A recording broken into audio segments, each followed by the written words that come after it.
Story 1. This is a story about a year of terrible insomnia caused by MDMA, which led to 3 suicide attempts. It reflects on the broken psychiatric industry, the purpose of suffering, the power of love, and the nature of the afterlife. What is the secret word for all the goodness in the world? If you know where to look, you can find it in a churchyard near the Potomac River on a humid July night. Bottled into 3 sounds inside a glass jar wrapped by a label with 8 letters, like a twirling waltz in 3/8 time, is one name. Each letter holds a clue to the warm glow of summer lightning bugs housed inside. But to experience the warmth of gentle summer nights, you need first to know the chill of spring and autumn. Because as Tolkien, who loved riddles, said, what lies beyond stars and under hills comes first and follows after, is darkness. I write these words in the darkness of a cold hospital room, with 2 books left here by others who didn't know me, my company on Christmas Eve, The Hobbit and the Bible. Their stories meander with mine. This secret word, my buried treasure, knew darkness too, but not in the dramatic way of martyrs like Job or Jesus. Hers was in the understated Bilbo Baggins way of appreciating little things. My vanquisher of sadness, my breaker of night, was not a grey wizard bearing the staff of Moses.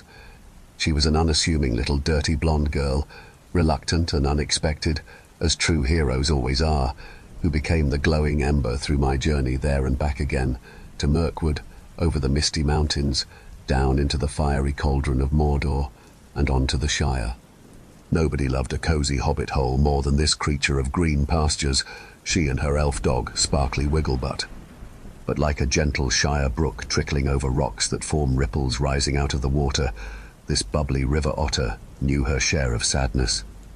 There is salt, even in the most crystal-clear Caribbean waters, and steam rising from the deepest Pacific trenches where it is said life began. So there was already a drop of black yin in the sea of white yang that came into my life one New York winter night on the Upper West Side, in the form of goodness that had sadness in her too. She was the first person I knew to have taken antidepressants, and I called her the crazy one for it. No words were ever more misplaced. When a dark cloud of yin consumed all the yang that had accumulated in my luck-stricken life for 42 years, that little drop of sadness became the source of unending understanding. She accepted me when I lost my ring of sleep in Gollum's cave, and storm clouds rained down a relentless hail of depression as I searched desperately in vain for rest, like Smeagol frantically looking for his lost precious. So what is this secret word? This Ark of the Covenant housing summer's embers rests, not on 4 golden legs like the one Moses built, but on 2 living ones, a real-life Da Vinci Code that needs an Indiana Jones to crack, letter by letter. She met him once and always kept him in her passwords. So here's my best effort to raid the lost Ark, Harrison Jackson Ford style. What starts with caring, curious, cute, cuddly, compassionate, mainly composed, but sometimes not. When a person lives in your memory and you in theirs, is there one face in time that stays? Was it as kids on the school bus to Indian Lane? Was it in my 20s when a chance encounter led to a ruined Barber jacket?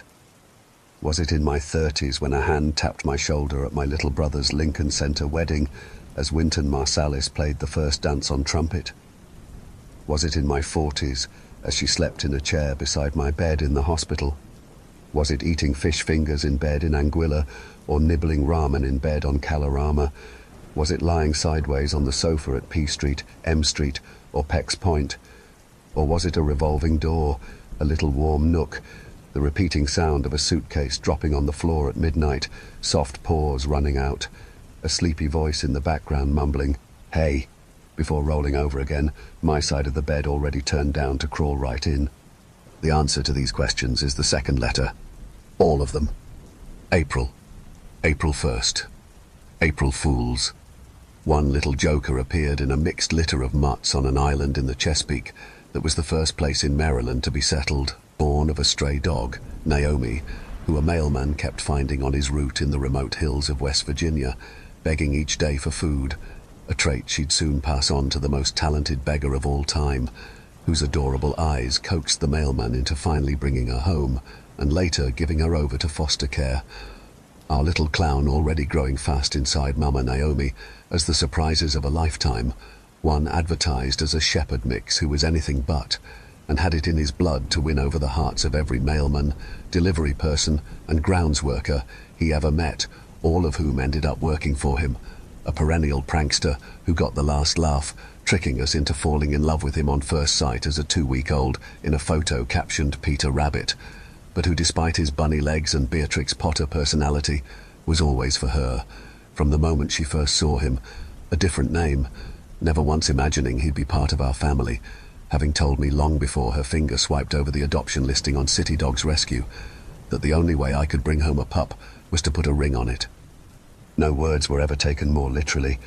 I've always been fast at problem solving, like St. Mark writing the shortest account of Jesus' life, so it only took me 6 weeks to go through the secret adoption process and show up one Friday evening as the sun was setting on the steps of the Jefferson Memorial with a tiny puppy in my arms who, before she spotted him, caught the eye of a group of visiting school kids, swarming me first in the dozens, then hundreds, to pet the little fur ball as I proceeded towards her, like a Pied Piper arriving with his flock, my flute, a little beige mutt wearing a royal blue neckband, bearing a small pendant with the freshly printed words, "Hello, my name is Peanut Butter," whose eyes she saw first, 2 giant marbles that would become the source of all that connected us, our love of life's simple things, so that it didn't matter that she only saw second the platinum diamond ring attached to that same collar, because the most unbreakable ring was the living one in my hands, my eternal companion, who took me to every forest path and river trail within 2 hours of all the places we've ever lived, not to mention every neighbour's house, including Mr. McGregor, to collect and bring my mischievous little runaway home, and her nighttime companion during all my long trips abroad, and more recently through my never-ending hospital stays, a cosy surrogate to keep a cold bed warm. Talking about river trails, there is a river that flows through the 3rd letter of the secret word hidden in the Garden of Eden. It runs between the tree of life on each side.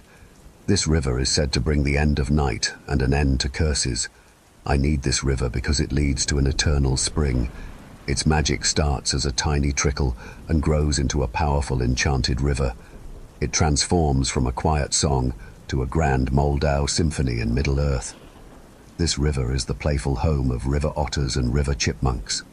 When I was a child, at my home on Georgetown Pike, a creek flowed through our life. Every year, I built dams in the creek. As I grew older, my dams became stronger and lasted longer until they were washed away by spring floods. This repetitive work allowed me to grow both as an artist and an engineer. It was a unique experience that few activities offer to a young mind, maybe similar to writing music, which I also did. At that place called Cloisters, filled with little fingers playing on a Steinway piano and pencil marks on a bedroom door showing our heights on each birthday, my younger brother Ben and I would go to the churchyard behind our house at dusk in the summer, carrying 2 glass jars. We filled these jars with as many fireflies as we could catch. Catching lightning bugs is difficult because, like Heisenberg's uncertainty principle, you can't know their exact location and direction at the same time. By the time you reach the spot where you saw a flash, they have already flown somewhere else in the night sky. Ben loved bugs more than anyone else. One year I searched the markets of New Delhi to find glowworm toys as a Christmas surprise for him. In our churchyard in McLean, where we played Christmas Day football games with me as the quarterback, and where I learned to pitch curve balls by throwing at a strike zone I painted onto a white shed with black ink from a mulberry tree. Ben and I would bottle flashing fireflies. We brought them back to our rooms as lanterns, like flickering candles whose light disappeared as we slept. Our attempts to keep the glow burning overnight were futile, but Ben eventually connected me to someone whose light never went out, no matter how many nights passed. This letter represents the remembrance of things past, because her voice is like a Madeline, bringing back memories from the churchyard that predicted many sweet moments that followed. But this letter also represents regret, the kind of painful loss and confusion that makes you want to move huge rocks at midnight, blast Nirvana on a car stereo, sing Idiotech at full volume, scream in the early morning darkness, beg to be free from the curse, and run from yourself and the world. You search for lost time to escape everything that broke from one night in a club. You dream of feeling whole again, chasing any hint of who you were before an endless winter fog surrounded you with no light on the horizon and no sign of lifting. This letter represents the number 43, a number I can't bear to see and a year I wish to erase. The fourth letter is what was always in front of me. It shows that good things come in small packages, but it also represents sadness because I discovered this truth too late. Of course means hindsight is 20/20, but it offers no foresight in a world full of tears, tears that run, dry, and are still to come. So many tears have made me a river, the only river I never loved. Daughters of Jerusalem, I ask you if you can find my beloved. I am faint of heart. But I don't go to church, so I never read those words until tonight in this hospital room. Of course, was my intuition, my saving grace. It allowed me to build networks of many different people with opposing interests, convincing them to do the job I wanted despite and because of their differences. Arturo was my greatest teacher, and Hilda helped me learn how to bring dreams, teams, and companies to life. I owe so much of who I became to them, not the paralyzed, incapable me of today, but the ever-growing, capable me of yesterday, who always tried to give back more than I received. They taught me how to be strong, but not greedy or shrewd, like the ego-driven, close-fisted leaders no one likes. Instead, by learning from them, I always tried to be guided by love and curiosity, giving others the benefit of the doubt, and letting honest intuition guide me in the drawing room, the boardroom, the sales room, and at the negotiating table. My Firefly, the little girl, does that too, in her own way with everyone. That's part of what connected us, and why she is adored by all who know her, because we all want to live in a world that sees the glass as half full. She still sees me that way, even after everything. My intuition about her was right. Never has it been more rewarded, even if undeservingly so. Intuition is what caught my eye in my first year at Potomac when I saw her, even though she was many grades below me. It caught my eye again the night before my first work trip abroad in my early 20s, and once more in my 30s on a Saturday afternoon in a stone Oxfordshire orangery filled with ancient music and soft October light. Her generosity has never been more pure, in a way that words can't capture, because life is lived, not written. I lived 42 charmed years, filled with either luck or lack of it. I was lucky to experience so much, to have many adventures, and to be surrounded by goodness. But I was unlucky to learn so little about suffering, that hidden half of the human condition that every prophet's teaching tries to make sense of, from the moment the apple was first picked in Eden to the last cry on the cross. But you can't understand suffering from parables. You only know it when darkness tears your life apart, like a curse from God to Egypt. That black plague is why my hands and feet are nailed to a cross by hospital needles on Christmas night, crying out in my head for a Redeemer to take me away. A Redeemer did come, not to save me, but to show me grace. She appeared as a woman named Kivonna, who had a lazy eye and claimed to be a cousin of Snoop Dogg. She returned to the hospital on Christmas Eve, 3 hours after being discharged, the same day I met her, to bring me my one and only present. She came back for me, my secret Santa, bringing pretzels and Gatorade like they were precious gifts.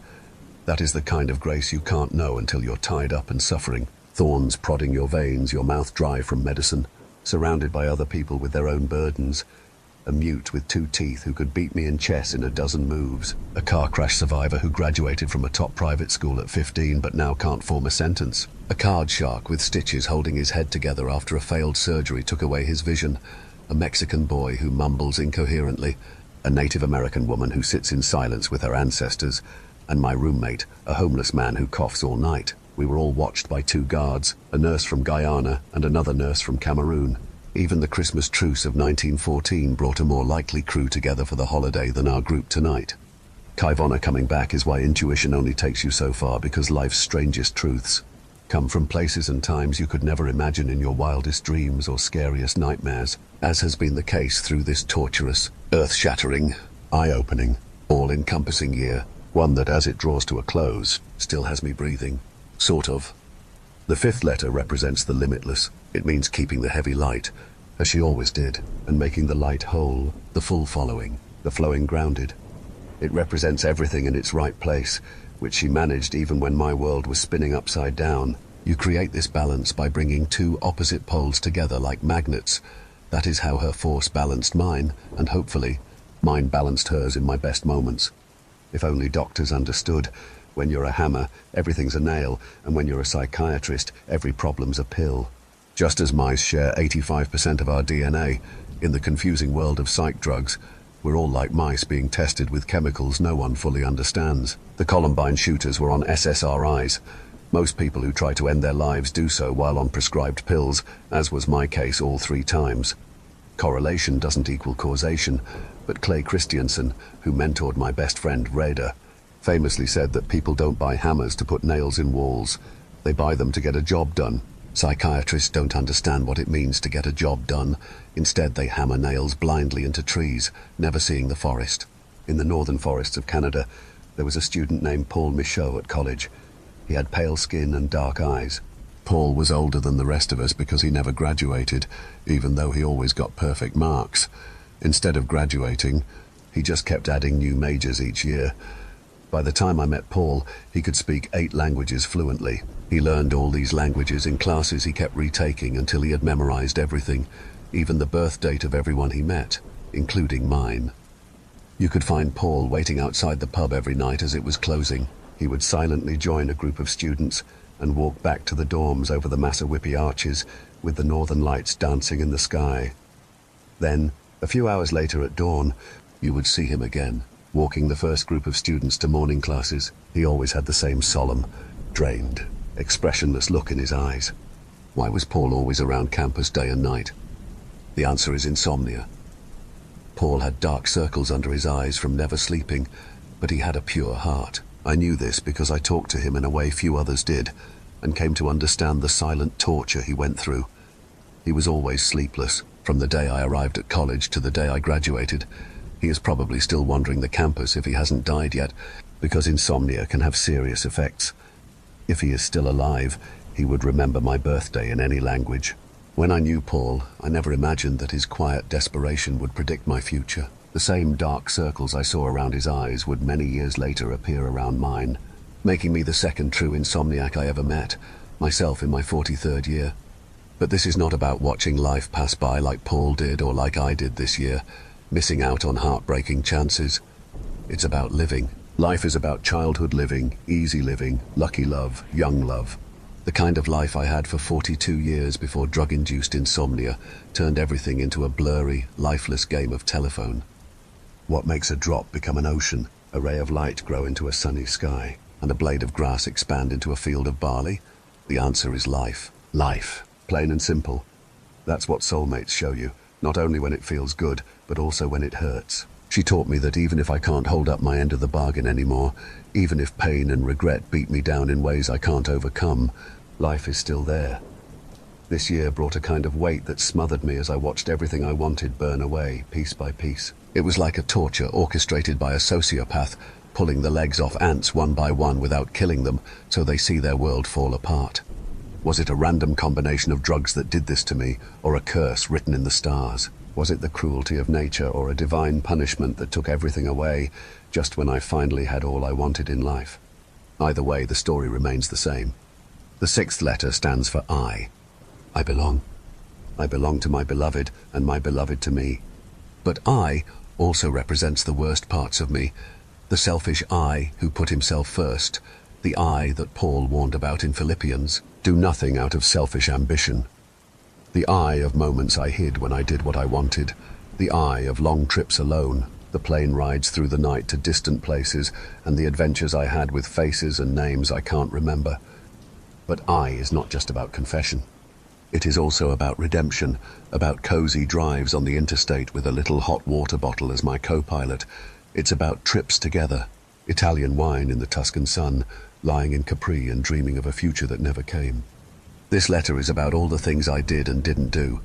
It's about the times she said, "I'm proud of you," and I didn't say it back, but I feel it now. I'm proud of her, way more than of myself. I always knew I didn't know best. No one does. Maybe it was because I was a middle child or a musical kid, but I had a natural ability to navigate tough questions in teams. But then, in July and again this December, when I was suffering beyond belief, dealing with the hardest question of my life, I had to decide on my own. The paradox of wanting to end my life is that I couldn't talk about my suffering or the logic behind my plan because Society's norms and laws are designed to shut these thoughts down immediately or take away my freedom for voicing them. This left me, someone who never liked making decisions alone, to make the most irreversible choice of my life 3 times without input, even though I was surrounded by caring people. This is the Achilles heel of my downward spiral since July, one that I hope society will someday find an answer to. This is the letter of forgiveness and humility. It's being in the ICU when the simplest person turned out to be the wisest. There I was in restraints, a tube in my lungs, suffering in a way no one should ever experience. Despite all my advanced degrees, it was a simple hospital sitter who taught me the most. Who is Falstaff now? Who is the one being laughed at? Being mean is no way to be. I'm sorry. I didn't learn the lesson. The lesson learned me. My lightning bug refused to see the ugly in me, only the good. She saw it in how I treated colleagues, partners, animals, trees, and the thousands of people I helped along the way. That is her approach to the world too. But I am the good, the bad, and the ugly. Ugliness fills this hospital room tonight, reflecting back at me. Track lines run down my arms, hands, and legs like secret highways.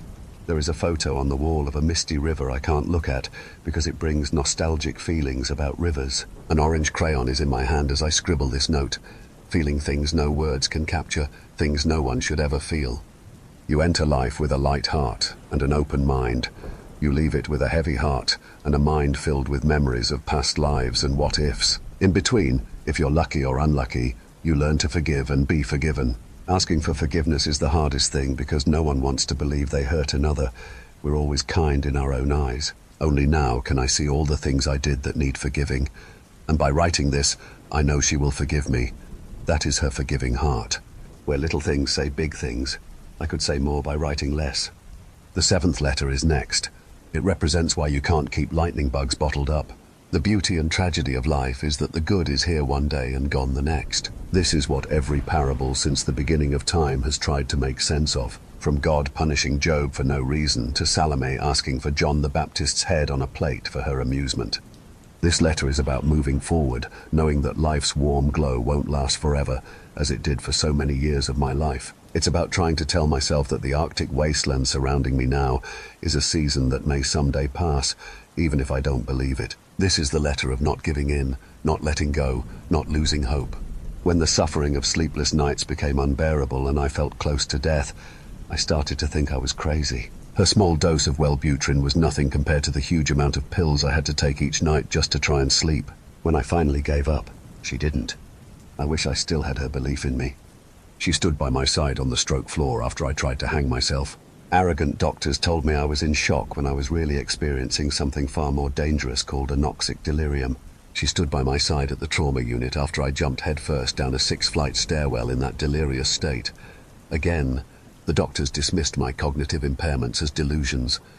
She was there when I woke up last week in the Revive and Resuscitate ICU after a 3-day coma, with a breathing machine shoved down my throat. I had swallowed a bottle of pills that the doctors had assured me would make me feel better, but they did the exact opposite. Doctors often hide their insecurities about not understanding the human mind by making bold, confident statements. They behave like secret police, fitting evidence to their pre-made theories without understanding what actually happened. They follow the philosophy of, show me the man, and I'll show you the crime, which is the science of psychiatrists. Despite all this, each moment also shows her limitless grace. She took care of me and brought me back to life as long as she had breath, even though I tried to end mine. The reason I am alive tonight is because after swallowing the pills, I came back to see her and our little dog one more time. My heart pulled me back to my favorite scene, and that's how she found me when I went unconscious. If you want to understand the human mind, just ask 15 people to look out a window and tell you what they see. You will hear different perspectives because there is more variety in how we think than similarity. This is why prescribing psychiatric medications is like asking a window washer on an airplane tarmac to fix a plane falling from 40,000 feet. Window washers work on planes, but they don't repair engines. No one on earth is qualified to fix the mind's engine. The motto of doctors is do no harm, and they would do less harm if they were humble about what they don't know. When I look out the window, I see the 10,000 words that trace my life growing up. From the first sounds my mum taught me to the vocabulary I learned at school, and now to medical terms like intubated, which I learned this week after a giant hose was pulled from my lungs. These words fill my mind and create an endless well of language. When I look out the window, I see my endless love of learning, the effort I made to grow, protect, and nourish my mind. That is why this year's changes are so hard to accept. I never imagined losing my brain, the one thing I always relied on. Now I feel like a driving instructor crippled in a car crash. When I look out the window, I remember the mind that gave me opportunities for 42 years and then closed every door in my 43rd year. My mind went from being my most valuable resource to my biggest liability, from my saving grace to my mortal danger, from my rock to my kryptonite. Overnight, a mind can be the most beautiful and liberating force in the universe, or the most ugly and oppressive one, bright in the sun, dark in its shadow. When I look out the window, I remember the clear lens that allowed me to learn everything about the world. Now, I see the bent lens that obscures the world from me. Know thyself, said the oracle at Delphi. I can't anymore. As my brain changed, my soul vanished, and the fuel of my dreams disappeared, leaving me to burn fumes and run on empty as my engine inches towards shutdown. One night robbed me of the present and future, leaving me to scribble notes about the past on Christmas Eve. Take it from someone who learned the hard way. Never hand over the mind's universe to doctors who speak in a coded language no one understands. Jargon is a sign of ineptitude. More dangerous than a lost mind is one imprisoned by insecure doctors who add chemical treatments, like artists applying brushstrokes to a canvas passed from one to the next before the paint has dried. These treatments never helped me because my original state was the right one. But my operating system went haywire from a single pill that changed my code. As doctors applied thick layers of treatment, everything became obscured. Through the layers of a clouded mind, just one light remained. It was this lone star I saw when fireworks rained down outside my lonely window on the 4th of July. It was this lone star I looked up to as I sat on a log, pleading with God to release me from the curse before cursing him. And it was this lone star I heard over the phone tonight as carols echoed through the hospital hallways. That undying ember is why I am here. I haven't yet known total darkness because she never let me, no matter how much I tried to make it all go black. And so the last letter is everything. Everything said and unsaid, said but undone, dreamed and believed, all we saw in each other, every moment of laughter and tears, the ones shed and the ones still to come, which will someday run dry before eternity sets in. This letter is for the memories that return after all the screams, sirens, beeps, calls, condolences, and investigations fade from view. It's the familiar purr of good things returning in little memories. It's the seeds planted that will grow forever. The hundreds, even thousands, of trees I put in the earth to outlive me. The endless privet hedges I laid beside the ocean. Ancient white oaks I uncovered and nurtured in royal oak. Red oaks framing the most soothing entrance on earth at night's bend. Curving along the river of life like the return to Eden in Ecclesiastes, reborn in rural Quebec. This is the letter for every branch I carefully trimmed by hand to create light for plants below or to open a view like Capability Brown. It's for the acres of grasses I cleared and manicured, the geometric apple orchard I sowed, wrapped by bluestone borders that now bear fruit. It's for the handmade river rapids I brought to life across so many summers, to glisten and sing in the afternoon sun and reflect the harvest moon rising in the northeast at the head of a private, sleepy hollow. This is the letter of coyote wolf pups playing on a snowy Canadian driveway as we return from a fireside dinner at Hovey Manor or the Ripple Cove. It's for the dry stone walls I laid piece by piece to a secret rhythm, granite blocks moved trip by trip from a quarry, combining in a giant earthen puzzle like stone fugues, celebrating nature. It's for the fieldstone fences patinated through time, which Proust taught me would happen as years passed, becoming a worn grey tapestry of secret passageways for garter snakes. Boulders covered by the gentle swirl of Virginia creeper, cloaked in the rustling sound of wind whispering down the gentle tomophobia. Boathouse doors swinging open on Lac Memphremagog to let the light in, and a laughter-filled afternoon of water skiing out.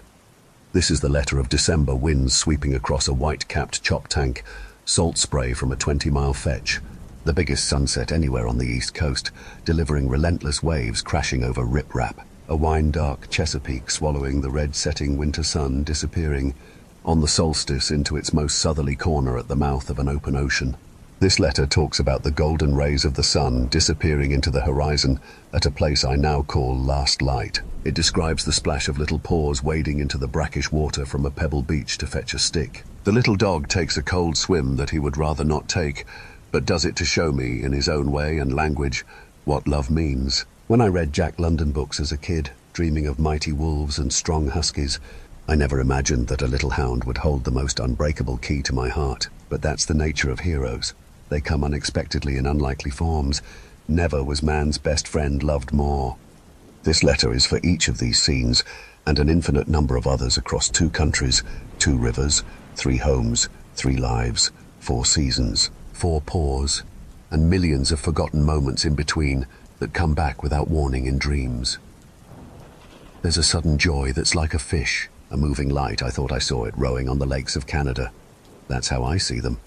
I see her in so many of them.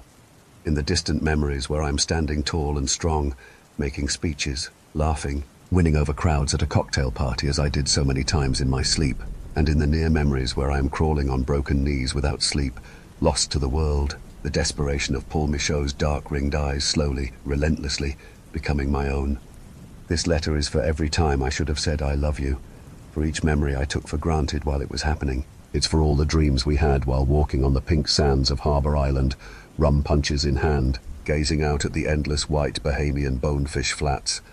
We dreamed these dreams before a night at a club changed everything, breaking me to the point that on Christmas Eve, 1 year later, I can't remember what any of those dreams felt like. The hardest part is not losing the memories, it's losing their feelings. This letter is about those feelings returning someday, somehow, in an eternal summer. It's a night where the little guy is in the nook, somewhere between her legs and mine, before January, when I could still drift easily and soundly to sleep. I would pass out in the first minute of Rain Day Antiques as she watched Cobra Kai beside me.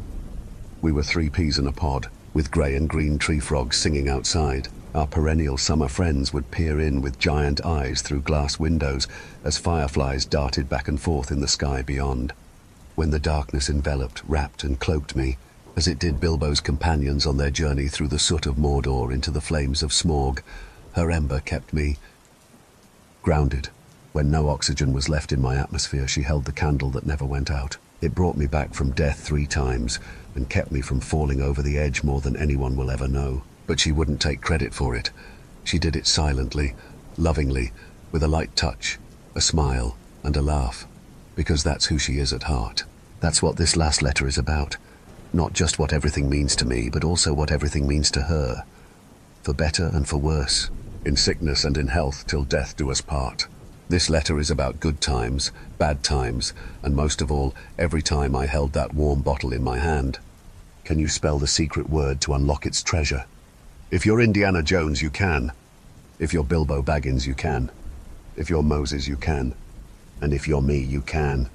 Because no matter how far gone my mind may be, I will always be able to write her name. It's imprinted in me. Forever. But deciphering this hidden message is like Indiana finding the lost ark, only to have the temple walls collapse around him. Uncovering the name of this 8-letter secret opens the firefly jar and sets all the lightning bugs free. Because you hold true goodness just long enough to feel its glow and know what the best moments of life mean before letting their living embers return to the oxygen of a summer night. Then the white sheets can be turned down, bedside lights can be turned out, the air conditioning can be turned up, and a sleepy elf hound can curl up at the foot of the bed, resting his little head on an ankle, stars shining down in a world where all is still well. I've dreamed of being back in that old world every waking hour since January, just to feel once more like the man I was before a chemical mind virus turned me into a ghost I don't recognize. Maybe I will feel its glow again when I am made whole in the next life, as scripture promises. Though it's also written, depending on how I leave, that I may be condemned to go on suffering for eternity.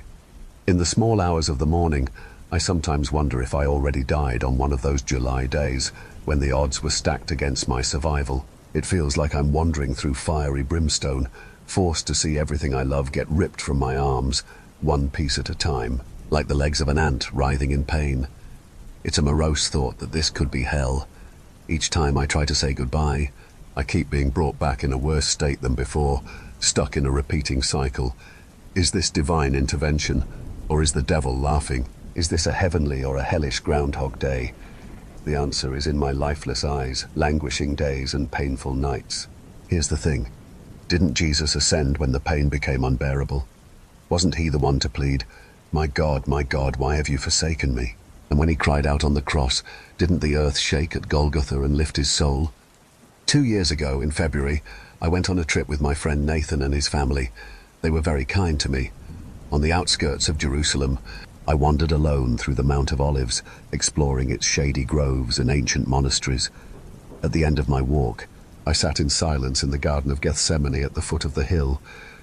This is where it is said Jesus sat in agony, knowing that he would be betrayed and crucified. I couldn't see the betrayal waiting around the corner in my own life, and the endless suffering that was coming my way. So, unlike Jesus, fate caught me by surprise. But when it comes to the idea of being banished, here's what I believe. I was condemned in Cabo 1 year ago with a crippling curse that I'll never understand. As I tried every treatment on earth to get rid of the affliction, each step only made the suffocating pain worse. It felt like everything I loved was being ripped from me, including who I am, until my world was empty.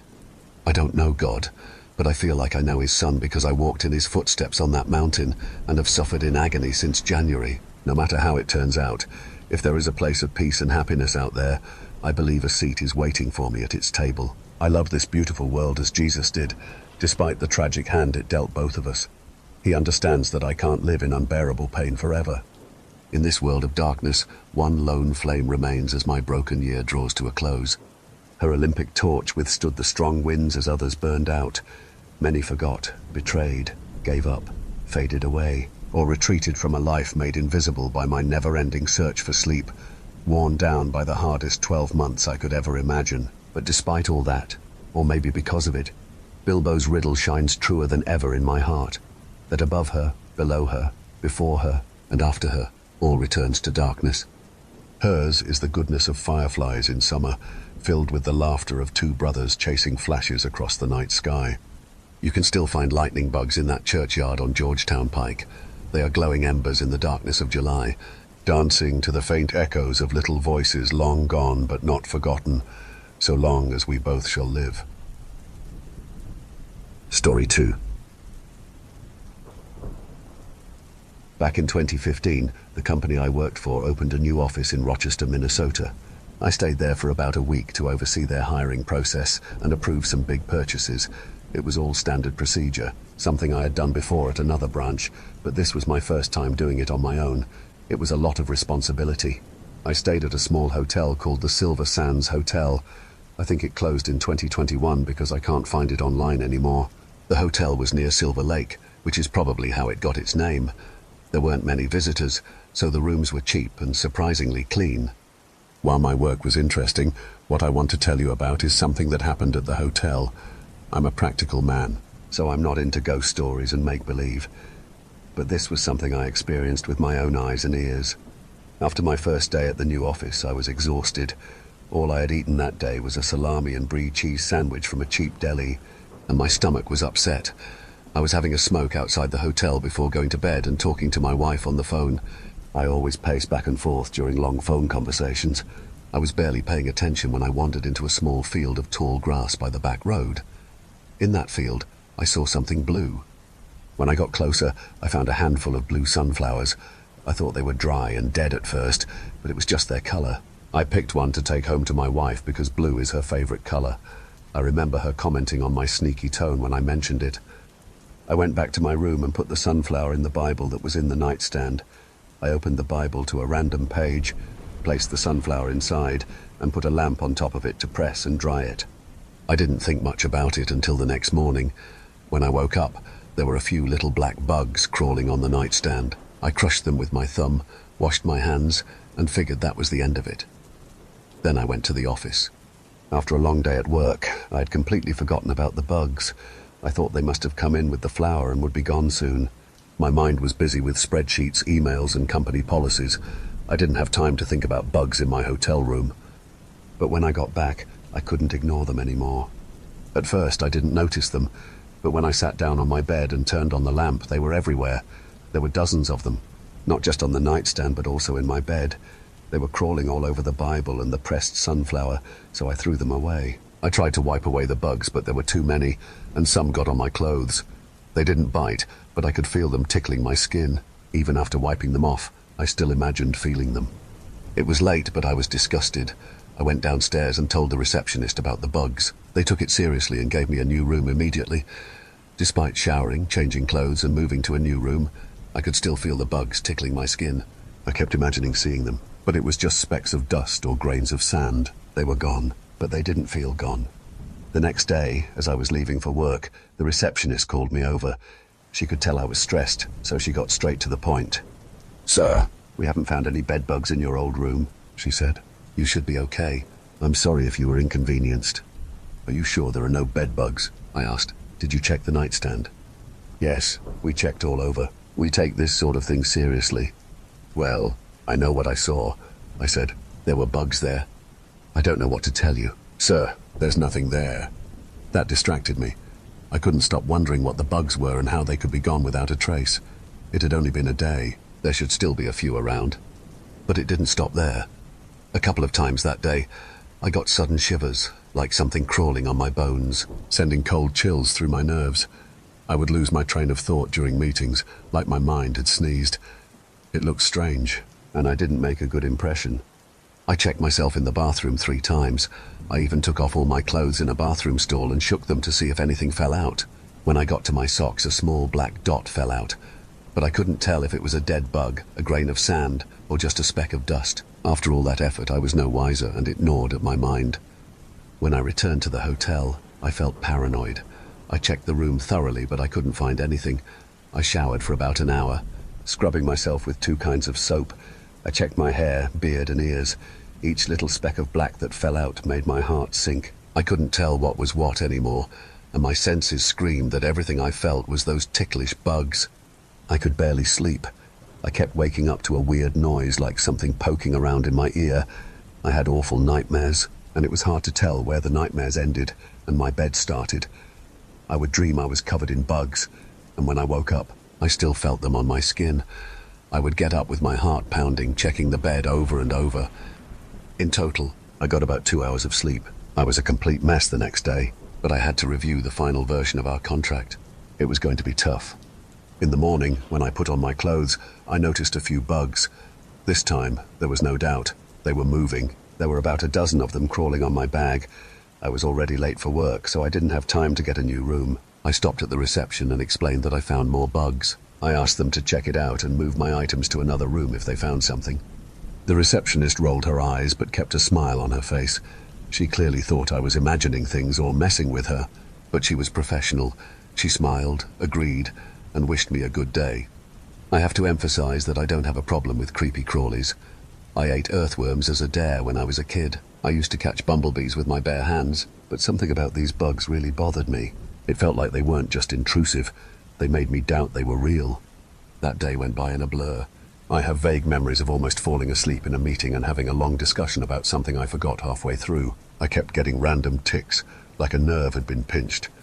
I tried to remind myself that it was probably my imagination, but I couldn't be sure. By the time I got back to the hotel, I ran up to the reception desk. The receptionist I had talked to earlier had finished her shift, but the man who replaced her had clearly been told about me. He was ready. I didn't even ask him before he spoke. "Sir, there are no bed bugs in your room," he said. "You're completely fine. And yes, we've checked and double-checked." "I'm sorry," I sighed. "Stress, you know. I'm sure I saw something, but—" "Sir, I understand. It's fine. If there really were bed bugs, that would be something we take very seriously. I don't know what they are, but I saw a bunch of them crawling across the floor, really small things like ground pepper." He raised an eyebrow and gave me a courteous nod. Discussion over. That night, I was exhausted. I just lay in bed, letting whatever was crawling around do it. I didn't care. I could feel them in my hair and on my skin, but they couldn't be real. The staff had already checked, and there were no insects in the room. And yet, I found myself looking at a dozen or so of them crawling around on the floor. As I drifted in and out of an uneasy sleep, I heard a strange scratching noise, like someone dragging a brush across a carpet. When I looked over the edge of the bed, the insects on the floor were gone. Or had they ever been there to begin with? I kept hearing this strange noise all through the night. I finally fell asleep with my arm hanging over the side of the bed. I could feel a couple of bugs gathering on my fingers. Then there was something cold, like a wet dog nose touching my finger. I peeked down from my bed one last time as the first rays of the morning sun poked through the hotel curtains, and something pulled back quickly, retreating under the bed. I pulled my arm up and rolled over, hoping it was just my imagination. I couldn't bear the thought of something hiding under my bed. In the morning, I couldn't tell if it had been a dream or not. The bugs on the floor were gone. I looked under the bed and all I found was a small vent, just big enough for someone to fit their head in. But it was my final day, and I was checking out. I checked my bag and clothes one last time, and everything seemed fine, nothing creepy or crawly.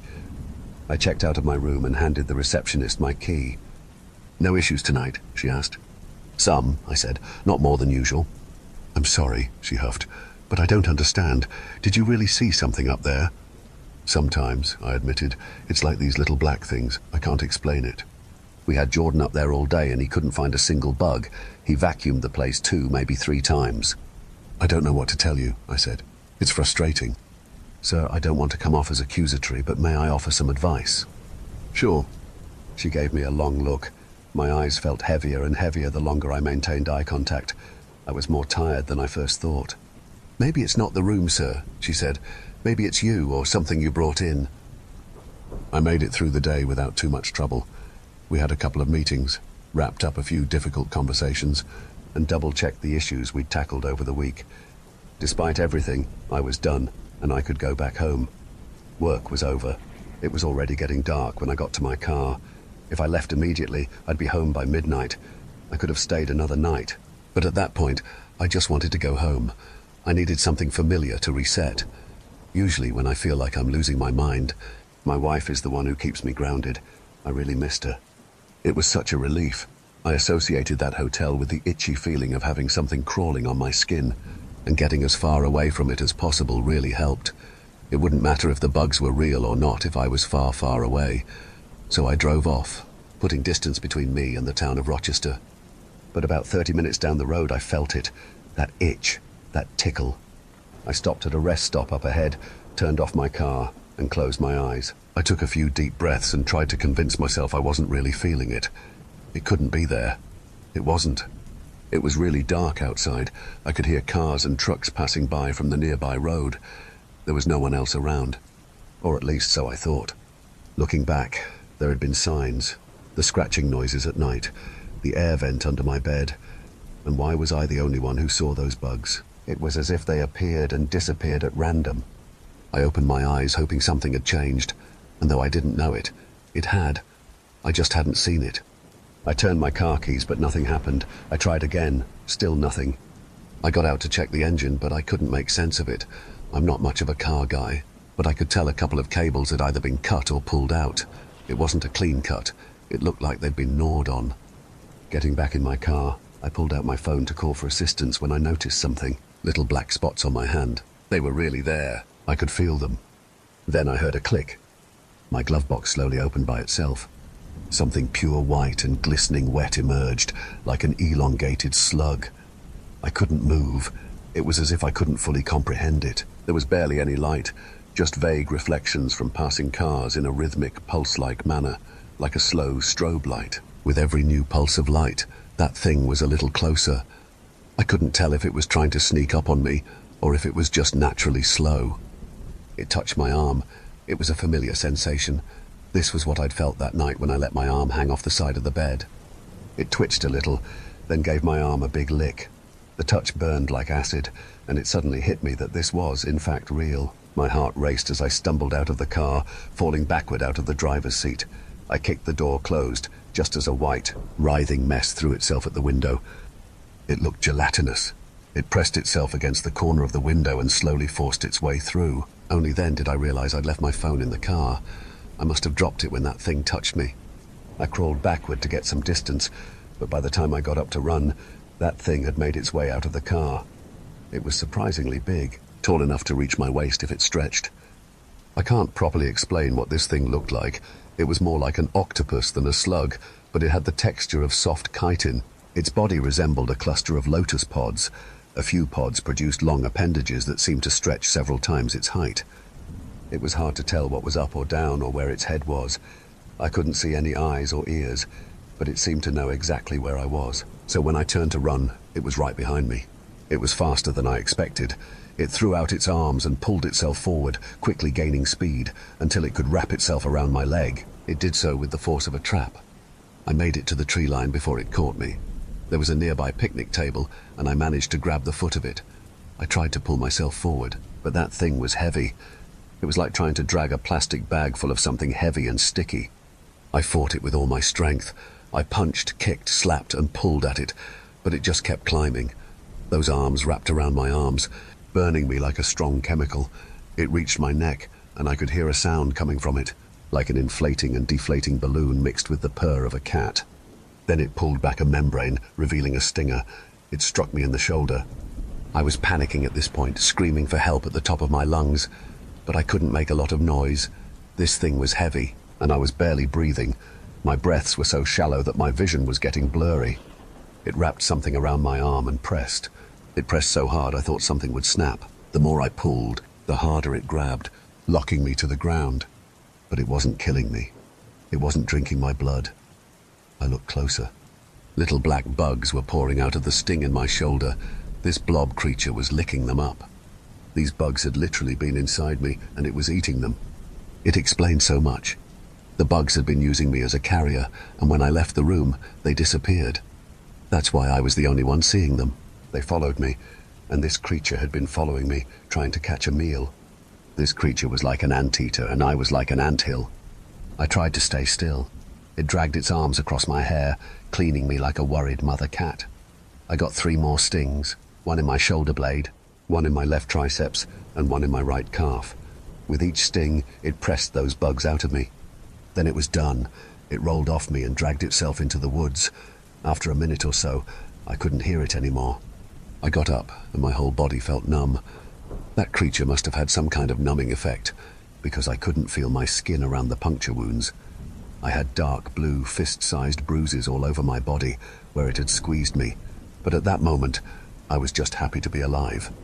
Getting back to my car, I realized something. That creature must have been more intelligent than I thought. It understood that stopping my car would give it the time and space it needed to attack.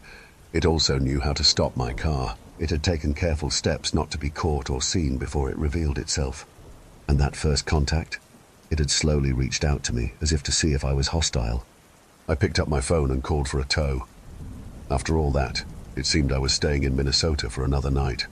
Now that I look back on it, years later, I still don't know what to make of it. I think I encountered something I shouldn't have, and this creature was cleaning up the mess. Something must have been inside that flower, and this blob creature was feeding on it. I've never heard or seen anything like it before or since, but I can't deny that it happened. It was tough to explain to my wife.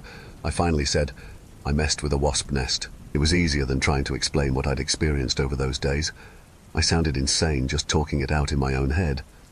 I believe there are ecosystems that exist right under our noses. I think there's more to the world than we can understand, and some of these things come from places we can only begin to imagine. If these kinds of creatures can exist here, on the surface with us, what else is out there in the places where we can't see? It makes me think of all those dark and unchecked corners of the world. If you lift the wrong rock at the wrong time, what might spring out? Story 3. It is quite strange to think how I found a safe place. A group that treats me with the utmost respect feels like a privilege I don't think I deserve, but I am lucky to have it. I feel comfortable in this new state of mind, similar to a fantasy world that thrives in discomfort. I feel like I've spread my wings wide and beautiful, and a third eye has awakened within me, guiding me to a happier future with wonderful people I have had the pleasure of talking with. I found this sanctuary about 2 months ago when I decided to take up a second job. The decision was hard, but I desperately needed the money. So, I called the place where I had my old high school job, a retailer that sells food and houseware products. I wanted a job that paid well and was familiar, which was promised if I got the position. I didn't need added stress. It turned out that the store was under new ownership, and much of the previous staff had moved on, including my old manager. Despite this, I went through with the decision and secured an interview for the upcoming Saturday. I can't stress enough how badly I needed the job. I had made some irresponsible decisions, and many payments were due within 2 weeks. With the job, I could barely make the deadlines. Before the interview, I felt very anxious. I was restless and sensed a stressful feeling in the air. On Friday, I calmed my mind with online media. Red light beamed through my eyes. The imagery was fascinating and served as a good distraction from the stresses of the real world. I remember falling asleep to the sound of rain. The interview was scheduled for 9 in the morning. When I arrived, not a single vehicle was parked in the lot. The building looked bigger than I remembered, and its front was dark with shadows. An eerie feeling came from the door, and when I stepped through, all was silent. But to my relief, an associate greeted me with a big smile. He wore a red vest, jeans, and typical sneakers. He seemed genuinely happy to be there. "Hey, are you here for the interview?" he asked. "Yes, that's me." "All right, Doug is waiting for you in the office. Just go through the silver doors in the back." "Thanks. I actually used to work here before the ownership change." His smile grew larger. "I'm sure he'll hire you in a heartbeat then. Good luck." The layout of the store remained the same, but the displays and colors had changed. The store's new look was strange to me, as I expected little change in the interior's appearance. Each aisle was empty. The silver doors were in the same spot, and had the same rusted, dented state since I had left the job before. Beyond the silver doors was a vast maze of boxes stacked high. To get to the office, I had to navigate through the maze. Its layout had changed since I last saw it. Luckily, a yellow streak of paint was on the floor, curving through the boxes and leading to the office door. An indescribable feeling haunted that back room. The moment I stepped in, I felt a wriggling horror in my stomach. It heightened the deeper I went into the maze, following the yellow line carefully. The feeling peaked when I reached the office door. Somehow, I gathered the courage to knock. Without hesitation, the door swung open, and Doug shot a glare straight through me. He stood tall, almost as high as the doorway. His shadow stretched far against the boxes stacked behind me. "Hey there, Rick," he said with a smile. "Here, step right in. I've got a chair set up, all nice for you." There was something off about Doug. He was too nice and too prepared. The office was warm but comfortable. He had decorated it like a log cabin in the mountains. A buck's head was above the desk, and candles were lit on the shelves. The floor, once concrete, was now dark oak hardwood. A light dangled overhead. Doug urged me to sit and make myself comfortable while he adjusted the collar of his flannel shirt. A steaming mug of coffee sat near his keyboard. He had prepared some for me, too. We went through the usual motions of an interview. He asked standard questions about why I wanted to work at the store and my experience with retail.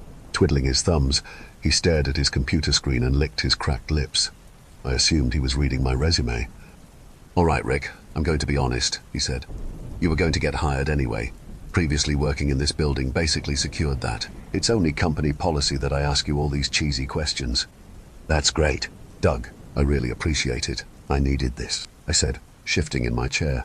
"Well, I like what they've done with the place." That was a lie. "They're doing a good job, aren't they? I mean, look at this office. Just wish they'd installed the new sound system already. It's a bit freaky out there with no music." Doug stood up and paced around the desk, placing his hand on my shoulder. "See? That's why I think we haven't been getting a consistent stream of customers. Sales have been down in the mornings. Lack of music probably scares them away." He laughed. "Everything will eventually pick up, though." He continued to pace around the room. "We're probably going to keep you in the aisles, stocking shelves and pushing freight. I'm sure you'll do just fine. There is one catch, however. Rick, I urge you to listen to what I say. You must never step through that door." He pointed to the back corner of the office. "Never open that door. Ever. I think I can trust you enough to listen. The previous owners urged us to keep it shut. Not that you'd be able to open it anyway. It's locked from the inside. But don't ever try to get in there, ever." As I looked into that dark corner of the room, a sense of evil crept into my heart. Everything around me went quiet, and I could only hear faint noises throughout the store. The door consumed my thoughts. It whispered to me. I thought of all the vivid images I saw the night before. The reds, the blacks, the yellows, the swirling patterns. All of it came to me at once, and then I snapped back to reality. Doug was shaking my hand. He was sweating. "All right," he said. "You're going to start tomorrow. You'll get paid extra because it'll be Sunday. Be here around 10. I'll have paperwork for you to sign." "Okay," I said, stuttering. "I'll be here right at 10 o'clock. The next morning was grey and gloomy. The sun barely shone through the thick blanket of clouds. I felt a bit sick while driving to the store. The night had been restless, yet calm. Puddles on the ground reflected the sky above like shattered glass. Traffic was steady, and before I knew it, I missed the turn into the store's parking lot. I parked the car just 5 minutes before 10. The parking lot was busy, as expected on a Sunday morning, yet there was still a silence that filled the air. Once I talked with Doug, he led me back into the office and placed a huge stack of papers in front of me. It took me about an hour to go through all of them, signing my name until my hand grew numb. By the end, the warm light above began to flicker. After that, we chatted a bit, and he took me for a tour around the store. Most of it I already knew, which Doug loved to remind me of, always saying, "It's company policy that I tell you this stuff, even if you've done the job before." Around 1 o'clock, the store was empty. An ambient hum rang in my brain, and I completely zoned out while Doug was talking. I thought about the door. Why did I feel so drawn to it? What was behind that door? Doug led me to the front of the store and introduced me to everyone who worked there. Kindness and comfort were clear in their souls.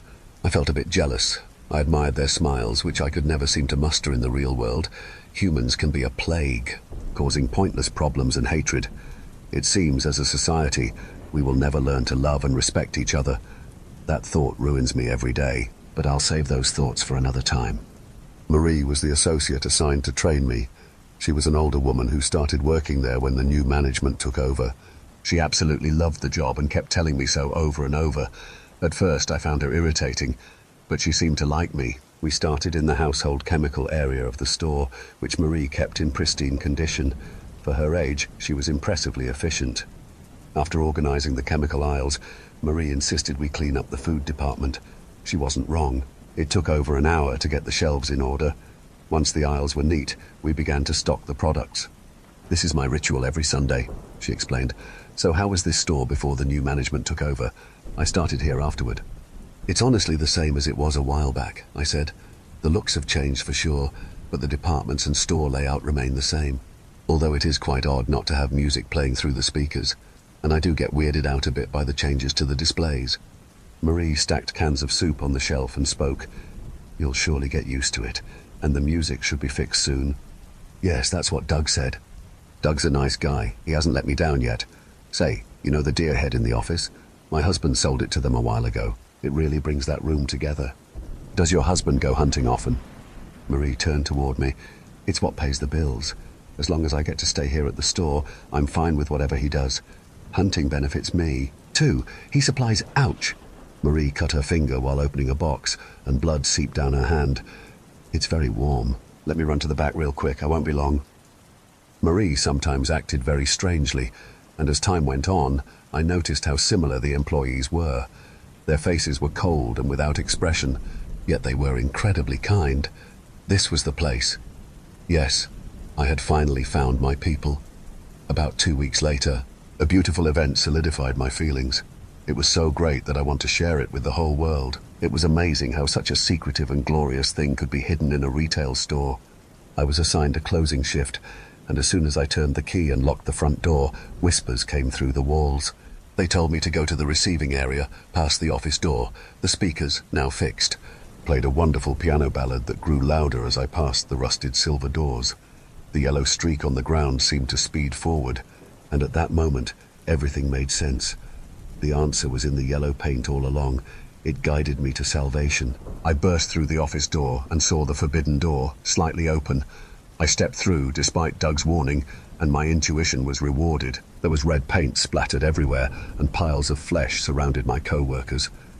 I joined them, and we all sat in a circle, chanting to the piano music, smearing blood on each other. Doug and Marie welcomed me with open arms and explained how they acquired the animal parts from various people, including Marie's husband. No wonder they refused me access to the room at first, but now, after realizing my true nature, they welcomed me to the prayer circle. Surrounded by the smell of rotting matter and candles, we ate the remains of past life. The Holy Grail dangled from the ceiling, and with a rope tied to her neck, we looked up to the high ceiling and felt her warmth drip down to us. It was just like the footage I'd seen online. My blood boiled with excitement. I know I've explained this quickly, but you see, when I talk about this I get too excited, so I skipped right to the good stuff. I believe it is our job to control life in this world because it is a plague on Earth. We have ruined this lovely environment. Solving these issues is what Doug and everyone else hope to achieve through the movement. The human race and all animals must be controlled. I still can't believe there are people out there like me. Me, of all people. Me, people who share my motives, so join us. Sisters and brothers, help the cause!